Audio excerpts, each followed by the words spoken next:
do not dance on the bent knee. If you are teaching on the bent knee, you miss something and you misunderstood the dance, the biomechanic movement. Look at me. I will feel like crazy guy.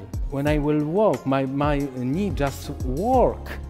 They feel, they move like my elbow. Yeah, it's the same like boxing like this. This is funny. Constant.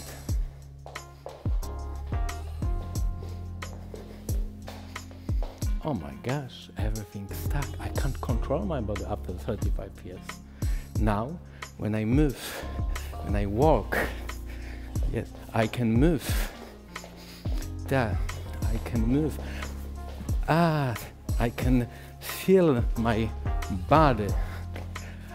Kiki. On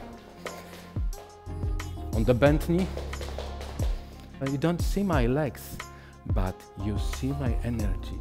You see and you feel my movement. Dance always on the bent knee. This is not natural.